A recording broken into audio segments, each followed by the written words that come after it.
So I'm Giovanna Iannantuoni. I'm Italian. I am an economist. I worked a lot abroad before coming back to Italy. So I studied in Bocconi, economics. Then I did my PhD in Villeneuve, so in Belgium. Then I was around the world. So I was in US, in Spain, in France, in UK. So in UK I was in Cambridge before coming back to Italy. So I worked in many different academic systems. And for me, traveling and being around was really great. So I really enjoyed a lot, and I think it is excellent to make international, connections, but also to know different systems, because you really understand that there are, good things and bad things in everywhere. And the important point are human beings, are persons. The persons are the most important thing. So why I've chosen economics? I was always very keen in understanding how decisions are made, the rationale behind decisions. So this was really my strong interest. Even if as a high school student, I studied classical studies. So I loved Greeks or, philosophy. I really had this in my mind. So in Bocconi, I studied a very quantitative course. So with a lot of math and statistics. And then I became a political economist. So I really tried to answer to these questions that I had in my brain, how decisions are made and electoral systems. So this is what I studied. And I did my career basically around the world abroad. Then I came back to Milan in Bicocca University. And there I worked on the PhD of economics, and then from the PhD of economics, I was asked to coordinate all the PhD programs, the 20 PhD programs of the university. So every PhD has its own, head, but I was kind of giving a common sense of the doctoral programs, and I really enjoyed, because I'm a very curious person. So I am an economist, but I love to talk about physics or natural sciences in general, or medicine. So I was always very curious, and I am curious, and it's very important to learn, to be able and to try also to see the world not only on the little space of your chair, but to try to understand that there are many, many more things around you. I think that this is important. How did you get from there to your current role as rector of the university? So knowing all these PhD programs, then I knew basically all departments in my university, and the director of departments asked me to if I wanted to be the director, because in Italy rectors are elected from the community.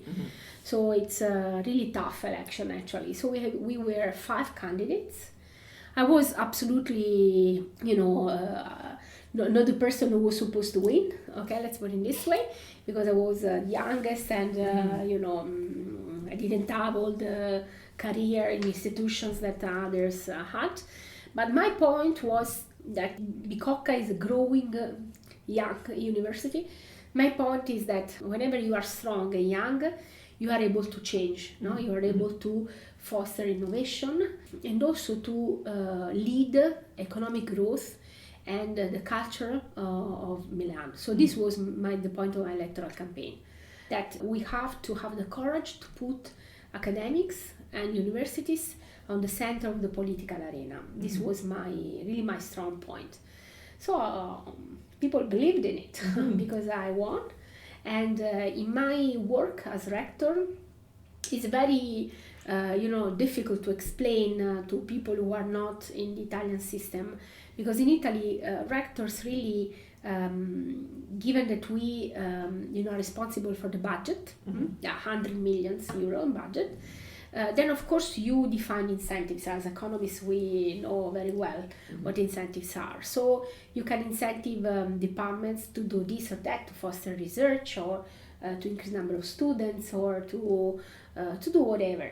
So for me it was important, because Bicocca is very strong in research, so to incentivize more and more research, but on the same time to have the courage, I repeat, because you need to be courageous to do this, to put research on the public arena. So I asked my scientists, all scientists, to consider campus, our piazza, we say in Italian, squares, as a lab, an open air lab. So for this reason, we decided to change our campus, to renovate it, to do a green transition before pandemic, because after the pandemic, now we're very used to this language, but before it was not in this way. So the pandemic was a tragedy, a big tragedy in Milan, specifically, and given that Bicocca has a strong connection with the hospital, we have a strong life scientist medical school. So we also worked a lot in the pandemic time, but at the same time now we could change more, because we had occasion to change, and I'm very keen in changes. We don't have to be worried about changing. So we had the possibility to have this recovery plan, and in this recovery plan we basically made another step to work with other universities on these issues of green transition and transformation. Then I had the occasion at national level. Italian rectors are in a conference. It is the conference of Italian rectors.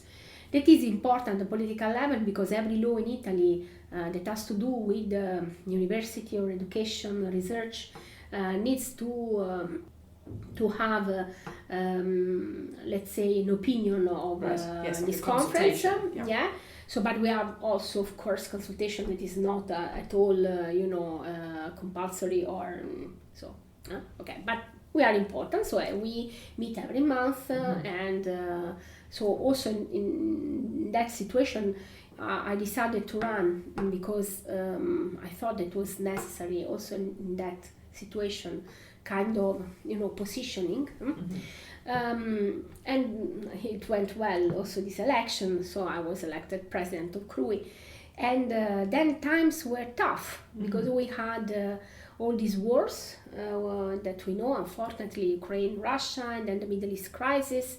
We had the acampadas, as we know, so we had difficult times. But in these difficult times, we know what to do, because we know that we don't have to close borders. We know that research is without any, of course, border, that we have to work with everybody, and we know as well that we have to let people to express their opinion. So it was not easy to take this a very turbulent first year, is that right? Yeah, just 12 months in. Absolutely. And so now, exactly as UK and also Italy, we have the same challenges. We have elderly society, and this will change also our economics, because somebody should work, no? So and we are in a situation in which, as all the Western democracies, we ask ourselves questions about freedom and democracy. And in order to believe in freedom and democracy, we need science, we need culture, we need education. So the most important point for everybody is to study, to invest on themselves, and to believe that each of us can make the difference. The Italian system wants to open even more, even if we are a very open academic system, more than what people think. So, for example, the Italian system overall, we produce 160,000 publications every year, and more than half of them are with international co-authors. We are already international. And so what we have to do is to foster networks for exchanging students and to have incoming and outgoing. And even if our systems are different, so this is what we have, the steps that we have to do to know each other more and more, to trust the quality of each other more and more.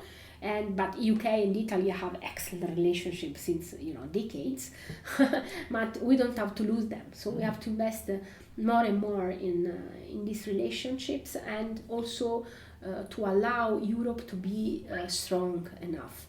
Before I was giving some numbers that are really incredible. So in US, the investment of research are 600 billion euro, and in Europe is less than 100 billion euros. So this was not in this way just a few years ago. So we have to be aware that more than competing among each other, we have to collaborate now, because this will be very important for our future.